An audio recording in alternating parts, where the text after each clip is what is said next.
Abra sua Bíblia comigo no Salmo 8. Diz assim a palavra de Deus. Ó Senhor, Senhor nosso, quão magnífico em toda a terra é o teu nome. Pois expuseste nos céus a tua majestade. Da boca de pequeninos e crianças de peito, suscitaste força por causa dos teus adversários, para fazerdes emudecer o inimigo e o vingador.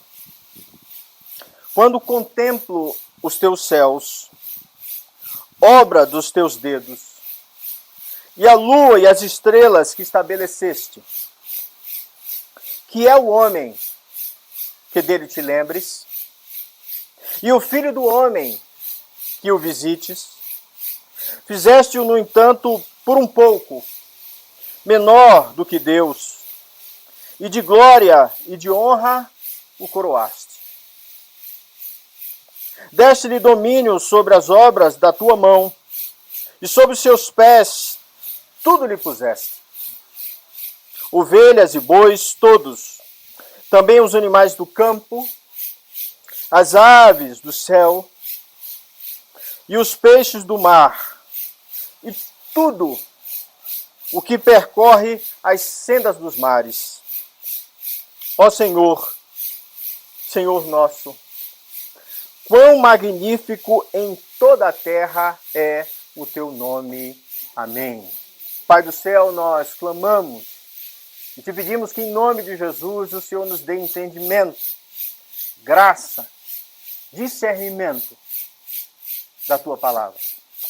É o que eu te peço, Senhor, em nome de Jesus. Amém. Amém. Irmãos, ontem nós tivemos um evento cósmico. Tivemos um eclipse anular, quando a lua cobre o sol e faz um anel ao redor da sua sombra. E cria uma sombra sobre a terra. Um momento que é lindíssimo. Um momento que aos olhos humanos é algo que é festejado. Na televisão passou pessoas em todos os lugares onde aparecia esse fenômeno, vendo o que estava acontecendo. Aqui em Brasília, houve distribuição de óculos especiais, lá no Cruzeiro e também no Planetário, para que as pessoas vissem o fenômeno. Isso não é algo que acontece agora, a gente sabe disso. Dentro da história, houve muitos eclipses. Mas também, dentro de várias civilizações, como as Maia, por exemplo, era um momento de um presságio ruim. E muitas crianças eram oferecidas em sacrifício porque o Deus estava muito chateado a ponto de escurecer o sol. Os vikings, na região nórdica, eles criam que 2 espíritos gigantescos de lobos subiam aos céus e iam atrás do sol. E esse era o momento em que esse lobo começava a devorar parte do sol. E muitas pessoas também eram sacrificadas. Dentro da história, eu não vou gastar muito tempo com isso, mas os hindus, várias religiões têm sempre uma característica sobre o que estava acontecendo ali, que é o escurecimento da luz. Bendito seja Deus, hoje nós sabemos que nada mais é do que a lua ficando entre a terra e o sol. Mas isso quer dizer muita coisa. Primeiro, quer dizer que a falta de conhecimento faz com que nos matemos. Segundo, que a falta de conhecimento nos leva a uma forma de adoração errada. E a criar fábulas e mitos e conceitos de coisas que não existem. E a principal delas, o apóstolo Paulo diz que a criação é tão maravilhosa, tão linda, tão perfeita, que os homens, ao olharem para a criação e olharem para o céu, se tornam indesculpáveis. Indesculpáveis. Quando eles dizem que não há Deus. Porque a palavra diz que todas as coisas proclamam a glória de Deus. O que houve ontem foi uma grande manifestação da glória do divino. Do Deus que criou o sol, a lua, a terra e todos os astros. Olhar para a imensidão do que está acontecendo ao nosso redor deveria nos fazer pensar em nós. Esse salmo, eu amo o título dado por Spurgeon. Spurgeon diz que é a canção do astrônomo. Ele olha para o céu e canta a glória de Deus. Esse salmista, que é Davi, quando ele olha para o céu, o texto diz no verso 3, quando eu contemplo os teus céus, obras dos teus dedos. Aqui ele está vendo se há um sol, se há uma terra, se há o ser humano, se há plantas, animais e todas as coisas, se há uma ordem na criação, é óbvio que há um Criador. E o grande pecado da humanidade que eu vi na televisão em vários canais é não entender que esse fenômeno é um fenômeno para darmos glórias a Deus, que todas as coisas criou. É um evento belíssimo, lindíssimo, em que você vê um anel perfeito ao redor do sol em luz. Isso deveria, no meu coração, suscitar louvores de gratidão. Eu deveria dizer, como diz o salmista no verso 1, Senhor, Senhor nosso. Não qualquer Senhor, o nosso Senhor. O meu Deus, aquele que criou os céus e a terra, como ele se apresentava a Israel. Quando Deus fala com Moisés, ele diz a Israel, Moisés, que eu sou o Deus criador dos céus e da terra. Era assim que Deus se apresentava, para que a humanidade olhasse para o seu Criador, para o seu Deus e o adorasse. Então o salmista Davi diz, olha, Senhor, Senhor nosso, quão magnífico em toda a terra é o seu nome. Porque o Senhor é grandioso, porque o seu nome merece adoração, porque o seu nome está acima de todo nome, porque o seu nome precisa ser dado louvor, glória e adoração, porque o Senhor nos criou. Ele olha os astros, ele olha o céu e diz, tudo isso foi feito pelo dedo de Deus. O mesmo Deus que criou o homem, o mesmo Deus que pegou o barro e teceu a forma humana. E sobre ele lança o seu ruá, o seu sopro, o seu espírito. E nasce todo ser vivente. Deus criou todos os seres. O homem, como alguns teólogos chamam, é a coroa da criação. É a última criação de Deus. E não foi feito a partir do nada, como ele criou todas as outras coisas. Tudo sai da mente de Deus e Deus cria e vê que tudo é bom. O homem, ele diz assim, façamos o homem a nossa imagem e semelhança. No hebraico é plural, façamos. Os teólogos do Novo Testamento vão dizer, aqui é Deus trino, Pai, Filho e Espírito Santo, dizendo, façamos o homem a nossa imagem e semelhança.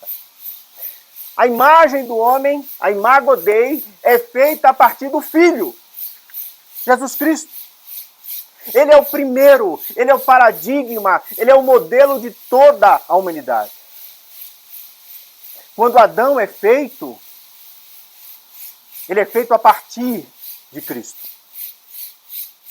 E Eva, a partir de Adão. Mas todos têm uma única imagem na humanidade. A pessoa de Deus. A pessoa de Cristo. Imagine que o homem, irmãos, tinha domínio total sobre a terra. Ele podia comer de tudo aquilo que ele vinha, ele tinha domínio sobre os peixes, sobre os animais, sobre tudo. E depois da queda, esse domínio ele foi perdido. O homem perdeu o seu domínio, inclusive sobre si mesmo, sobre a sua vontade, sobre os seus desejos, sobre o que é bom e o que é mal. Deus diz que o homem não sabe discernir entre a sua mão direita e a mão esquerda, porque perdeu a referência de Deus, porque não consegue ver mais Deus na criação, na animalha, nem em nada. O homem vê apenas uma ciência que explica uma realidade de corpos celestes que se movimentam e que dão esse espetáculo público que não serve para nada, que não tem significado nenhum. Porque o homem se afastou de Deus. Isso se chama queda. Isso se chama afastamento da vontade de Deus. E segundo a Escritura, é Cristo que recupera essa volta para Deus, na sua ressurreição e na sua ascensão aos céus. Quando Jesus ressurge dos mortos, morrendo no nosso lugar pelos nossos pecados, como eu acabei de falar em Gênesis 3, aquele animal que morre em Gênesis, morre por dois culpados, Adão e Eva. E ele era inocente. O sangue dele vertido cobre a culpa dos dois. Jesus é aquele que morre por nós na cruz, irmão.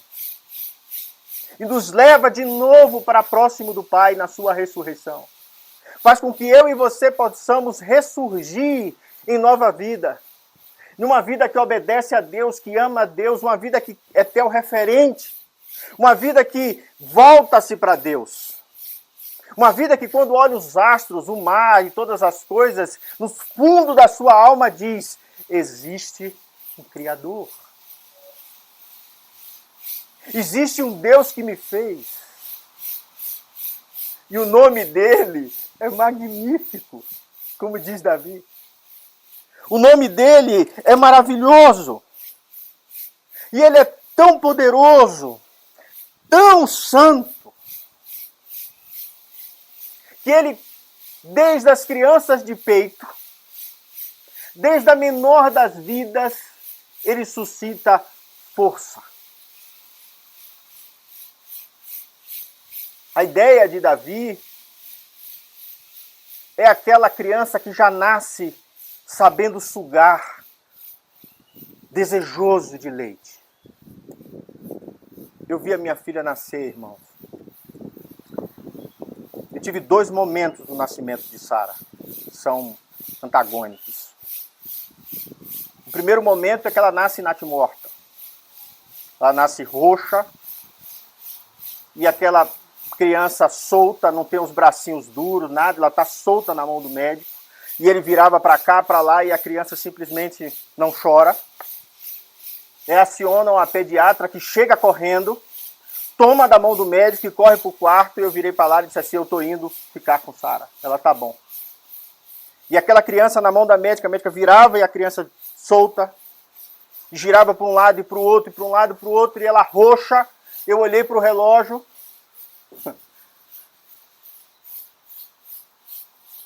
Eu sabia que se ela passasse de 6 minutos, ela teria sequelas. Aos 4 minutos e 51 segundos, eu vi que alguma coisa estava errada. A gente sabe que está errado. Porque chegou mais 2 enfermeiras e chegou uma outra médica e tinha 5 pessoas em cima de um pedaço de carne desse tamanho. Fazendo manobras e ela não reagia. E aí eu fiz a seguinte oração. Deus, ela é sua. Você me deu, o Senhor tomou. Se o Senhor não quer que ela nasça, que ela venha ao mundo, o Senhor quer recolhê-la agora, ela é sua. E na hora que eu fiz assim, ó, na hora que eu ia me ajoelhar para dizer é sua, a médica passou a unha ao contrário, assim, na coluna. E quando ela sobe a mão, ela grita. Irmãos, eu fui do inferno ao céu. 1 milésimo de segundo. E ela gritou Eu passei a mão na cabeça dela e disse, papai está aqui. Mamãe está lá, mas papai está aqui.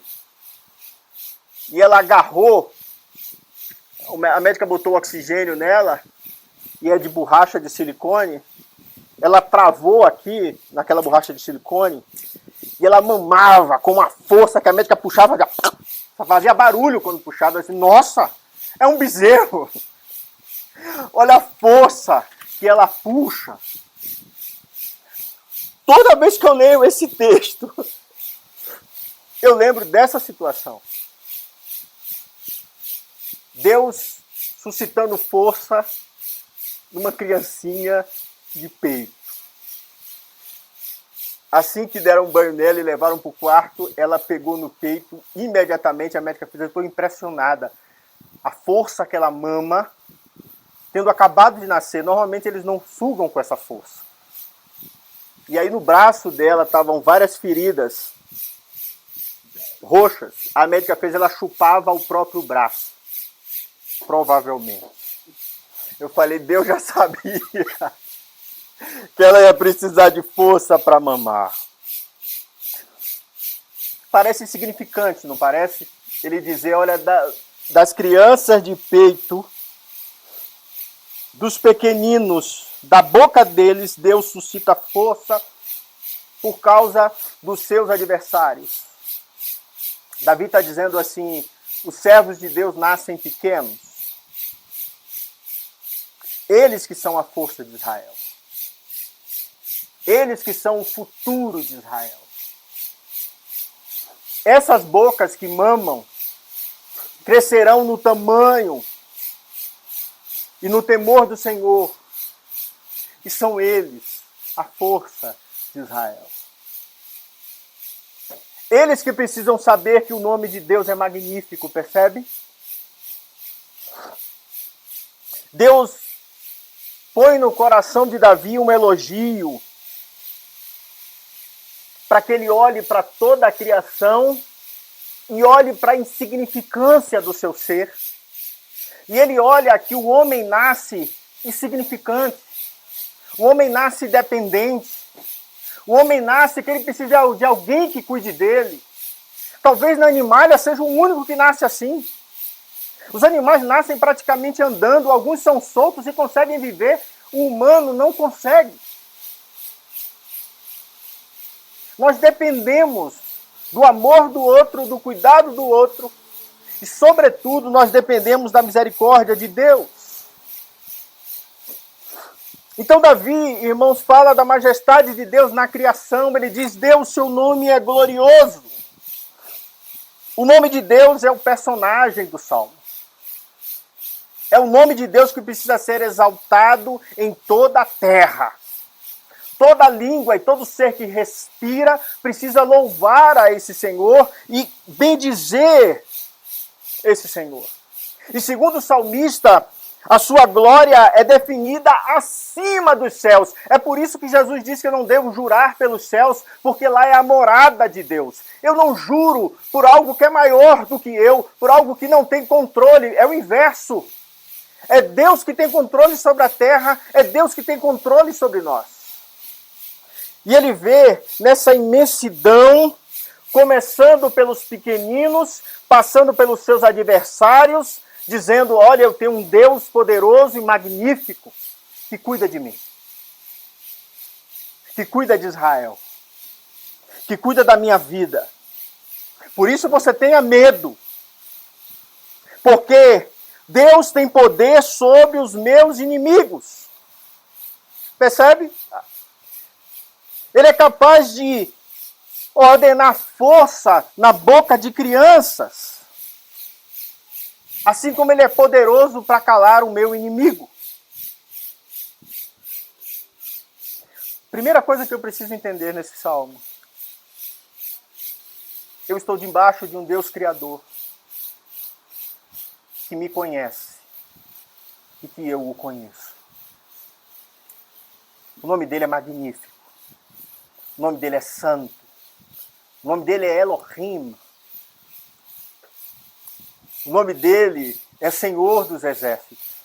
O nome dele é Deus da Glória. O nome dele é Emanuel, Deus conosco. O nome dele, Jesus Hamashia et Nazaret. Jesus, o Messias de Nazaré. Davi contempla a grandiosidade desse Deus e toda a sua glória. Então ele diz assim: olhando para toda essa criação, quando eu contemplo esse céu, eu vejo a minha própria insignificância, a minha pequenez. Até se eu olhar o sol e a lua, eu ainda sou pequeno. Se eu olhar o movimento das estrelas e o cosmos, eu ainda sou pequeno. Sabe o que é extremamente interessante? Eu vi o Mateus falando sobre a constante conversão de astrônomos. Ou eles se convertem ao Deus de Israel, ou eles se convertem a algum tipo de deísmo. Sabe por quê? Porque eles contemplam a imensidão do cosmos.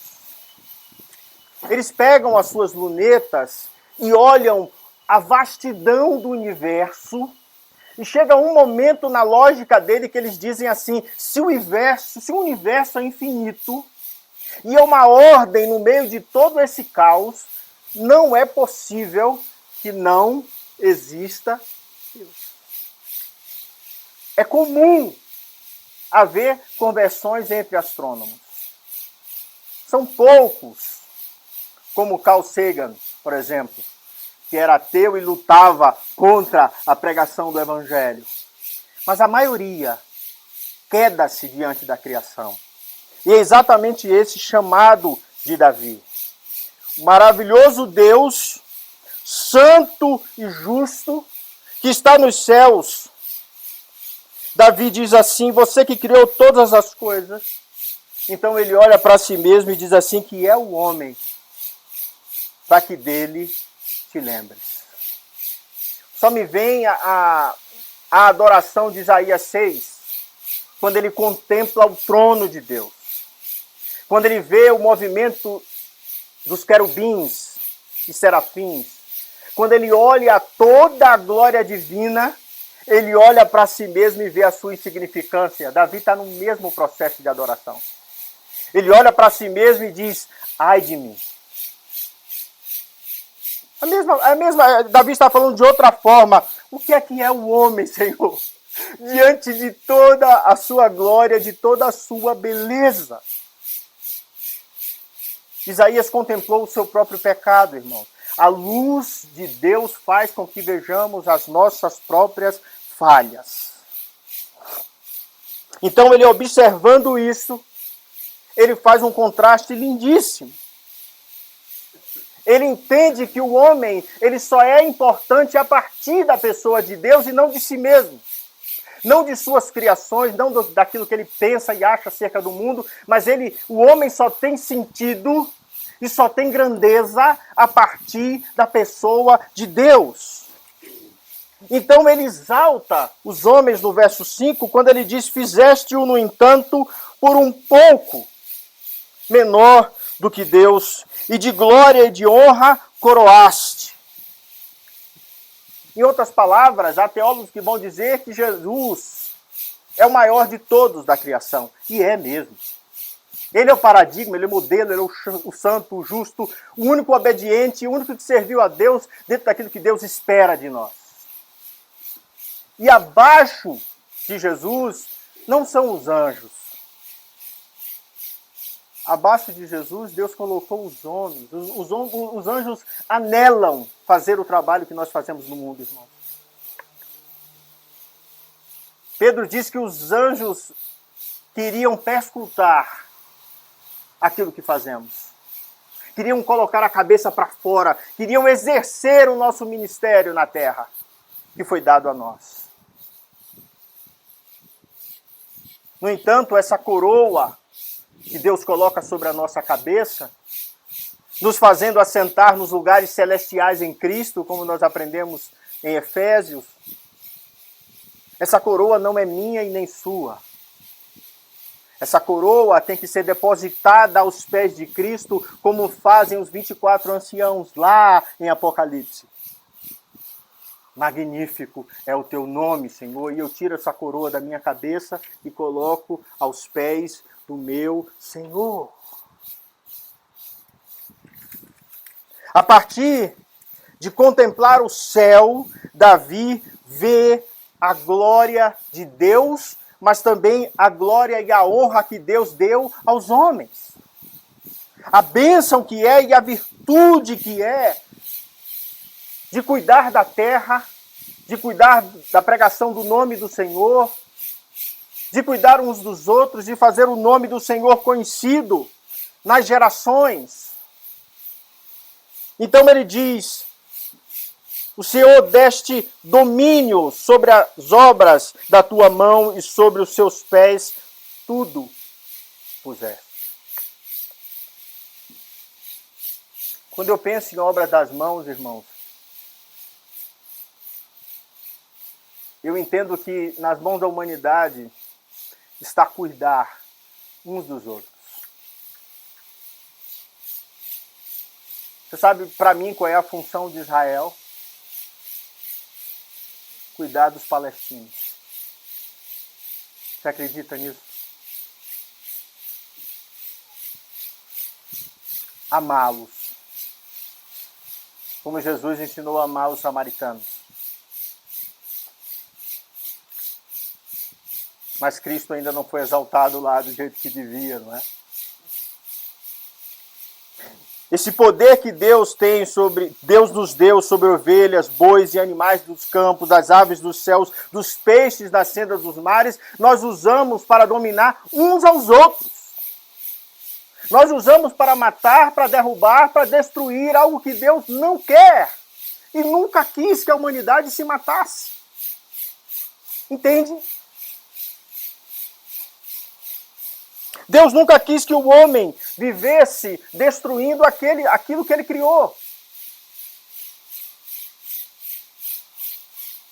Quantas espécies estão em extinção dos animais que Deus criou por causa da própria mão do homem sobre aquilo que Deus nos deu? O homem sem o entendimento de Deus, irmãos, ele é capaz de criar uma bomba atômica que implode átomos e mata milhões de pessoas num único ato.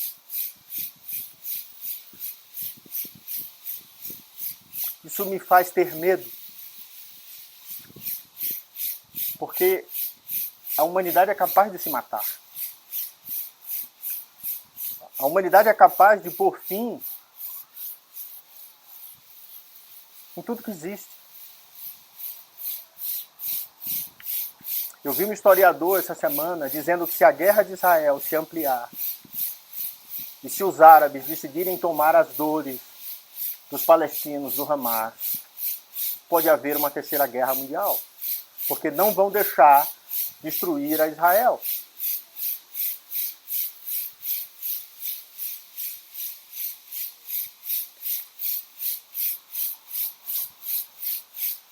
Você sabe qual é a resposta de Davi? E eu encerro dizendo isso. A resposta do homem para Davi é que, vendo toda a glória que existe nos céus e na criação, um evento como o eclipse de ontem, ele tem que dizer o que ele encerra, da mesma forma que ele abriu o verso 1, Davi diz: ó Senhor. Toda a terra precisa dizer assim: Senhor nosso. Quão magnífico é o teu nome em toda a terra. Todo homem precisa louvar a esse Deus Criador. Todo homem precisa louvar esse excelente nome que criou todas as coisas na terra. Que lindo título de Spurgeon, né? A canção do astrônomo. Olhar para o céu, irmãos, tem que suscitar em mim louvores e adoração. Vamos orar? Pai, nós, em resposta ao salmista, em resposta a tudo que o Senhor criou, inclusive a nós queremos, Senhor, te adorar, dizer que magnífico, ó Senhor, Senhor nosso, é o teu nome. Obrigado, Deus, pelo espetáculo de ontem, que toda a terra viu. Infelizmente, eles não viram a tua glória, Senhor, que está na beleza da tua criação. O apóstolo Paulo estava certíssimo, Senhor. Nós somos indesculpáveis se não vermos a tua glória nos céus. Obrigado, Deus, por essa manhã. Obrigado porque o Senhor tem cuidado das nossas vidas e tem nos dado cânticos de adoração, cânticos de gratidão, canções para adorar e bendizer o seu nome. Obrigado, Senhor, por essa manhã. Nós oramos a Ti, Senhor, em nome de Jesus. Amém. Receber a bênção, queridos, e a paz e a graça do nosso Senhor e Salvador Jesus Cristo. Que o amor insondável de Deus, nosso Pai, o Criador dos céus e da terra, e as benditas consolações do Espírito Santo sejam sobre vós, irmãos, aqui no Lago Norte, sobre a Igreja de Cristo, espalhados sobre toda a terra, agora e para todos sempre. Amém. Deus te abençoe e te dê uma excelente semana em nome de Jesus. Amém.